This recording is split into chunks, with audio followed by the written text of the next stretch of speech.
Chapter 26 Freemasonry and the Ancient Mysteries. The theory which ascribes the origin of Freemasonry as a secret society to the pagan mysteries of the ancient world, and which derives the most important part of its ritual and the legend of its third degree from the initiation practiced in these religious organizations, necessarily connects itself with the legend of the temple, origin of the institution, because we can only link the initiation in the mysteries with that of Freemasonry by supposing that the one was in some way engrafted on the other at the time of the building of the temple and the union of the Jewish and Tyrian workmen. But before we can properly appreciate the theory which associates Freemasonry with the pagan mysteries, we must make ourselves acquainted with the nature and the design, as well as with something of the history of those mystical societies. Among all the nations of antiquity in which refinement and culture had given an elevated tone to the religious sentiment, there existed two systems of worship, a public and a private one. Each of the pagan gods, says Warburton, had, besides the public and open, a secret worship paid unto him, to which none were admitted but those who had been selected by preparatory ceremonies called initiation.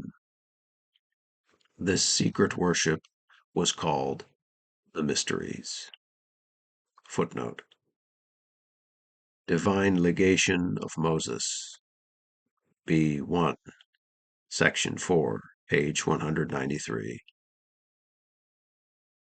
The public worship was founded on the superstitious polytheism, whose numerous gods and goddesses were debased in character and vicious in conduct. Incentive to virtue could not be derived from their example, which furnished rather excuses for vice. In the Eunuchus of Terine, when Caria is meditating the seduction of the virgin Pamphila, he refers to the similar act of Jupiter, who in a shower of gold had corrupted Danae, and he exclaims, "If a god who by his thunders shakes the whole universe could commit this crime, shall not I, a mere mortal, do so also?" Footnote: Et quem deum qui templa caeli summa sonitu contutit, ego umunico hoc non facerem. Act 3, Section 5.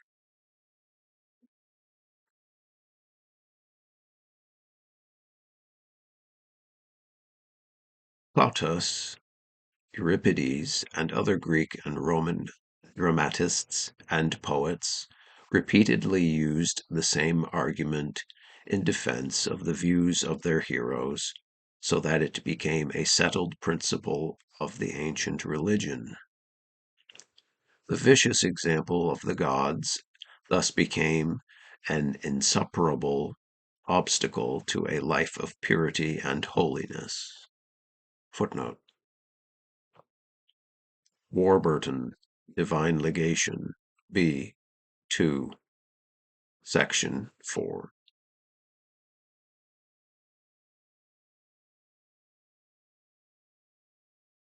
The assurance of a future life of compensation constituted no part of the popular theology. The poets, it is true, indulged in romantic descriptions of an Elysium and a Tartarus. Their views were uncertain and unsatisfactory as to any specific doctrine of immortality, and were embodied in the saying of Ovid. Footnote. Terra tegit carnem, humulum circumvolat umbra, orcus habet, menes spiritus astra petit.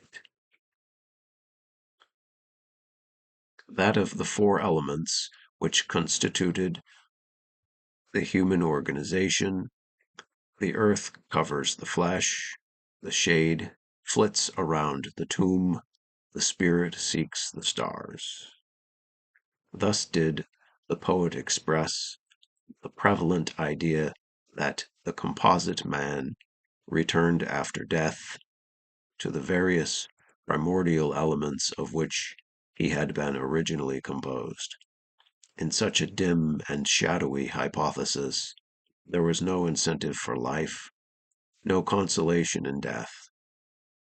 And hence Alger, to whom the world has been indebted for a most exhaustive treatise on the popular beliefs of all nations, ancient and modern, on the subject of the future life, has, after a full and critical examination of the question, come to the following conclusion.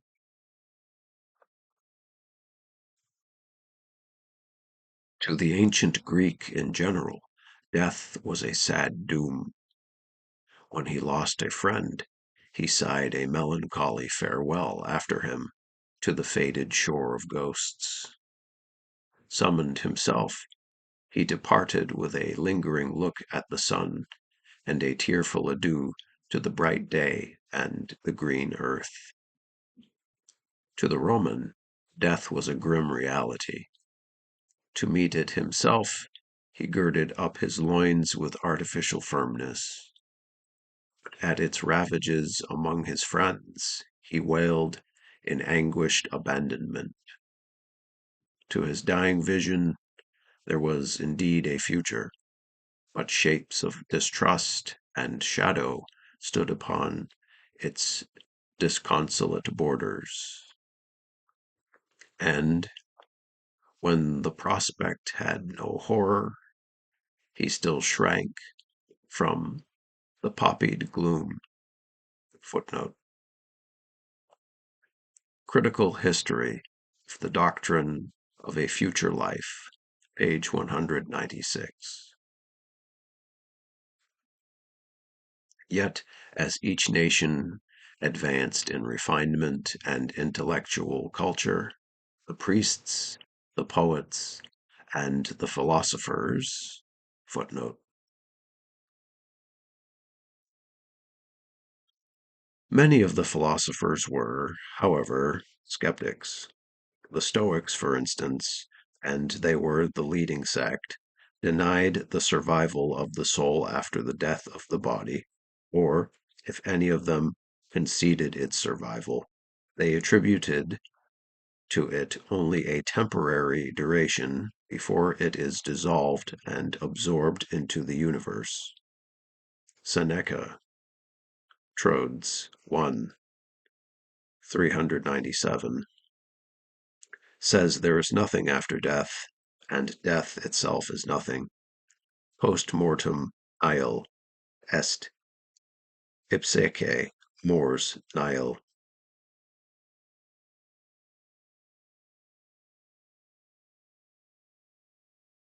Aspired to a higher thought and cherished the longing for and inculcated consoling doctrine of an immortality not to be spent in shadowy and inert forms of existence, but in perpetual enjoyment as a compensation for the ills of life.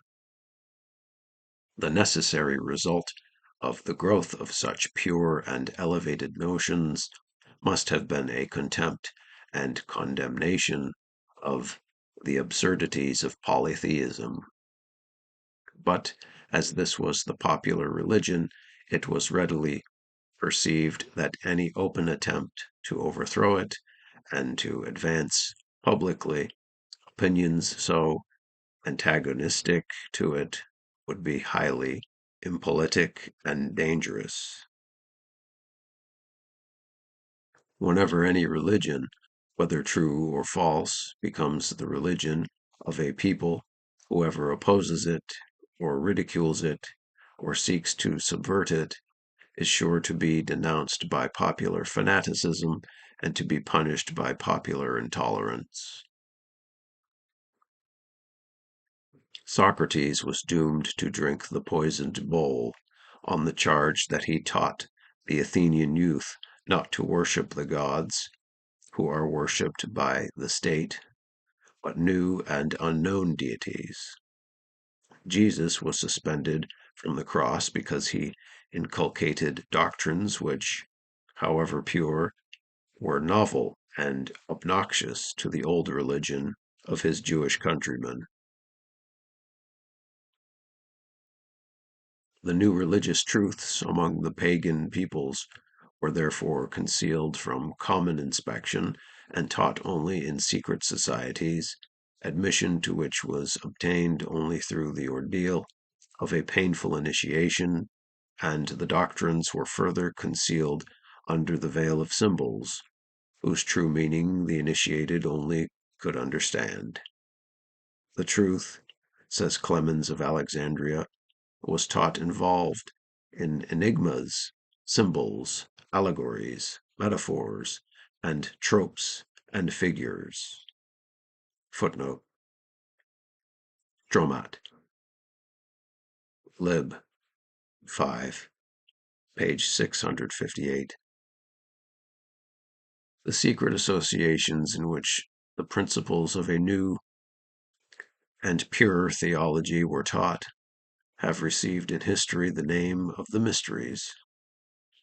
Each country had its own mysteries peculiar to itself. In Egypt were those of Osiris and Isis. In Samothrace, those of the Kabiri.